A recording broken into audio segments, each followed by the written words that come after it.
Hey guys, Dante here and welcome back to my channel, The Burgos Art. And welcome to another episode of Quick Vids, where I show you how to make something cool in a short amount of time. 'Tis the season, everyone. No, not Christmas, I'm talking October. That means New York Comic Con and Halloween. And this year, I'm going full cosplay. That's right, I'm making a full-on costume. We're talking drapery, makeup, foam application, everything. And what are we going to be doing? We are going to be doing the Statue of Tyranny. Bum bum bum! Yeah, that's right, Statue of Tyranny. It is the second to last villain in the awesome Ninja Turtle video game, Shredder's Revenge. Now, I haven't done a full-on cosplay in quite some time, and you might notice I'm actually sitting in front of my doorway. That's because my actual workstation is completely covered in this current project. I just can't film near there. So for this video, I'm not going to show you the entire costume from start to finish. This video is going to focus on what some people may have trouble with, which is basically foam and shape application. I'm talking armor and shields, or perhaps if you're making a costume where you have to be bigger than your actual body size. So you need to make wide shoulders and fake arms and fake legs. This video is going to focus on that, because once you have that basic concept under wraps, you can then take it and use it for other applications in the same costume or other costumes. It might sound kind of weird, but stick with me on this. So first things we're going to do, of course, is go over what you need for this project, and then we'll start the timer and make our way through it. So let's get started, shall we? First things first, you're going to need your basic materials, the foam you're going to be using. And there's a lot of different types of foam, and each one reacts differently to how you approach it.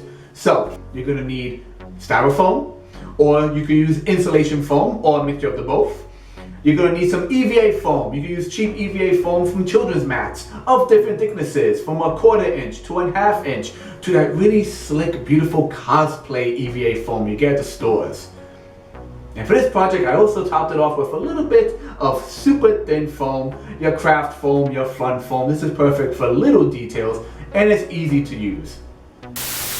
Next, you're going to need your cutting tools for the foam. Each foam cuts differently because of how it's made. You have your razor blades, you have your hand saws, you have your scissors of various sizes and various types. And if you're lucky enough, you can also get yourself a cheap wire cutter. We're going to go over what foam uses what and how it uses it. You're also going to need different types of material to hold your foam together. You have your glue gun, careful it's hot. You have your liquid cement, careful it's sticky. And you have your typical water-based glue, careful it's pretty safe to use. You're also going to need, of course, the basic side tools. You're going to need some tape. You're going to need measuring tape. You can use a ruler, or if I use a fabric measuring tape. And of course, if you can, get yourself some markers or some nice Sharpie pens to mark all the details down. Okay, so those are the quick list of things you need for this project, or at least for the first part as I approached it.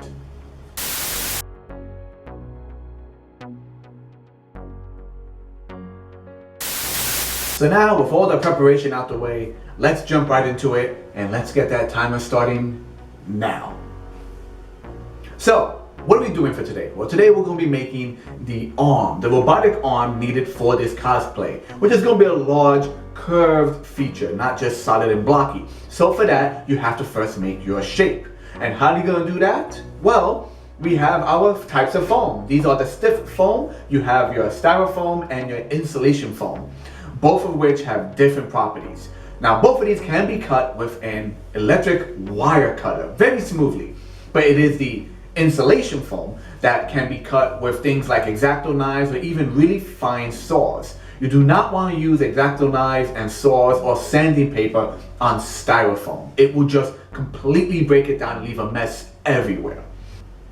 But what if you need a large mass? Well, in that case, just glue the types of foam together, but don't mix and match. You can take several types of insulation foam and several types of styrofoam and glue those together independently, both of which work very well with water-based glue. I even use little bits of toothpicks to keep the foam together. I put the toothpicks in the center mass of the largest shape. Water-based glue works for both of these, and even a hot glue gun can work for both. However, if your styrofoam is very cheap, maybe some type of packing foam you got from a box, a high temperature hot glue gun might not be the best because it can eat through that type of foam. As a last contender, you could also use expandable foam. Let's say you don't have an art store near you. Let's say the local stores near you don't carry insulation foam that you could just buy in small doses. Well, expandable foam goes a long way too. In fact, the good thing about this is that you could create the general shape of what you're aiming for, so you don't have to do so much cutting and carving. Expandable foam is great because it adheres to itself. So if you make a mistake while cutting, just add some more, wait an hour or two, and then go back into it. Expandable foam works similar to insulation foam in that it can be easily cut with an X-Acto knife. It can be also cut with a serrated blade of some type, and even sanded. But a wire cutter will not work on it, or at least none of the wire cutters I've used. But now that you have the type of material you're going to use, now that you know what tools to use for that, let's make our shape. And here it is. So this is a large forearm with a big blocky end for the fist. This is a solid piece that I've then gone and covered in several layers crisscrossing of masking tape. This is how we get our stencil. Because remember, we're going from a solid foam to a soft foam that's bendable to get a hollow shape. You go ahead, take a marker, and lay out a pattern, a puzzle pattern. Sometimes you have to guess what's the best way to break apart this shape.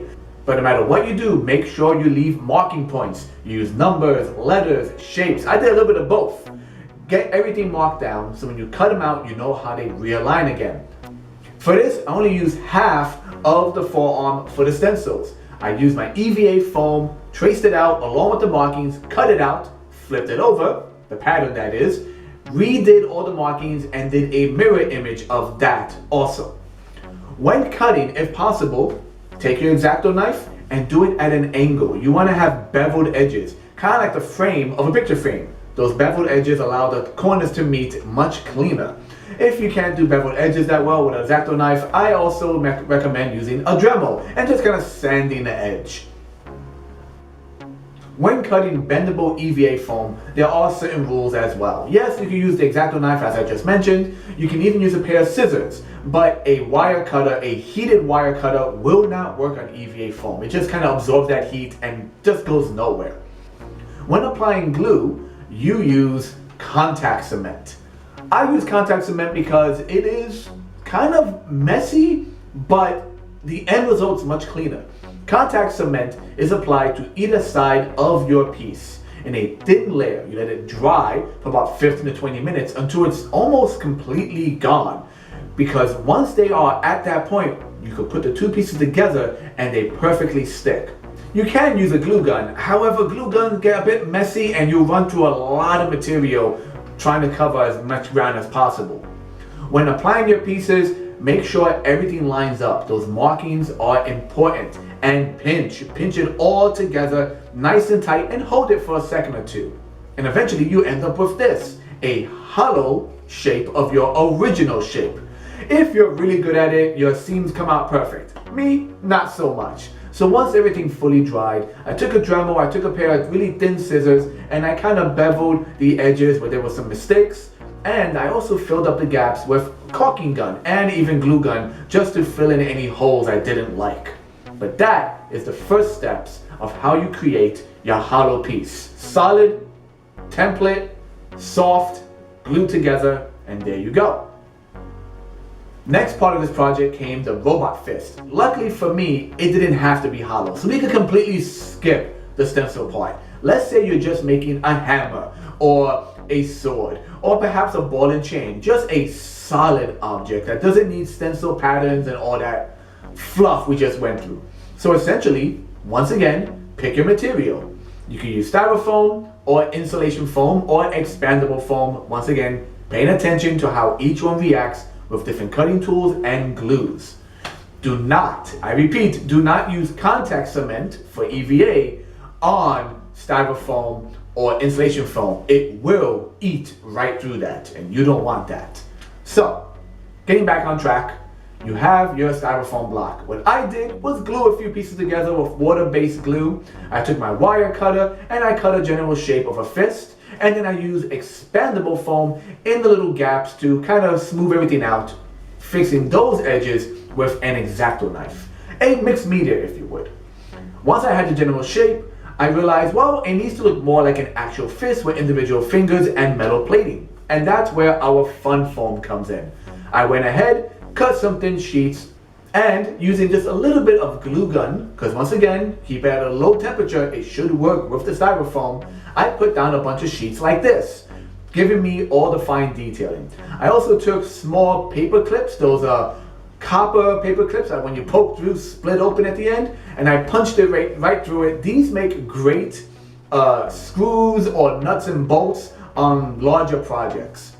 Once that was done, I then hot glued the brick hand to a round piece of EVA foam, and then I inserted that into the forearm piece to better round off my still somewhat square robotic forearm. After adding more details here and there, metal rims around the forearms and around the elbow joint, using that fun foam for metal plating and etc., I was ready to paint. But before you paint, you have to prime the entire piece. Now, spray paint, much like contact cement, will eat through most types of insulation foam, especially styrofoam. So what you should do is coat the entire thing. You have two options. The cheap and quick way is to mix perhaps some black or gray paint with Mod Podge. You know, Mod Podge slash decoupage is kind of like glue. People put it over like puzzle pieces to make a giant solid puzzle picture and hang it on their wall. You could coat an entire piece with that and it does a pretty good job of sealing the foam. But, you know, you are painting, so you might end up with a bunch of streaks. What I used was Peel Coat. It goes by different names. You can pick this up in auto stores as Peel Coat, but it also goes under names in different cosplay stores. Essentially, it's a rubber spray paint. You spray it on, and it adds a layer onto even flexible stuff like armor made out of EVA foam. I used acrylic paint. Straightforward. You can use airbrush. You can use more spray paint. As long as it's sealed off, you're good to go. Some red for the knuckles, some weird flesh tones for the forearms, and that is how you go from starting point of tools, conception, construction, and pattern to where we are now. And with some time and patience, and doing it 2 times for both hands, I was able to create this, a fleshy metallic fist of some type. Deep inside, at the center point of its wrist, is a gripping pole that I glued in there. This is a piece of plastic stick I had, which allows me to hold on to it and twist as I wish. You could do mech suits. You could take the same pattern I did for the forearm and use it as a calf if you want to do a Hulk costume, something big and bulky. These same steps are used throughout the entire costume. I use it to do the chest plate, I use it to do the face as well, and you could use it for a number of applications, but it still is the same idea.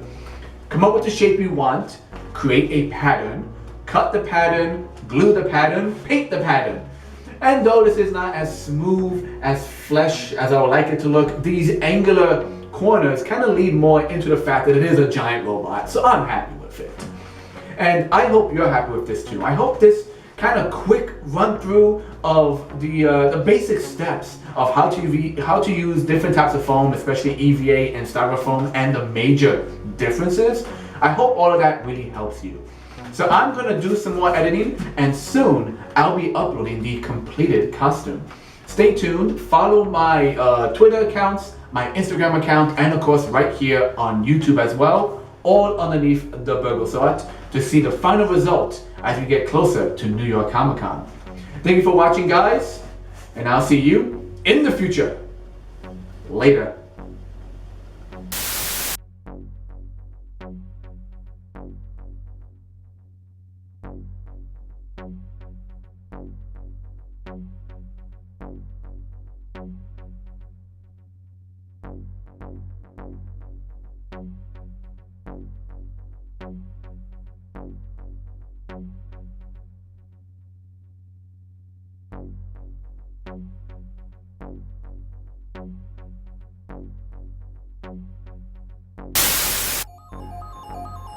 Hello again. If you like this video, please be sure to follow me on all these social media websites with the links in the description down below. Thanks again.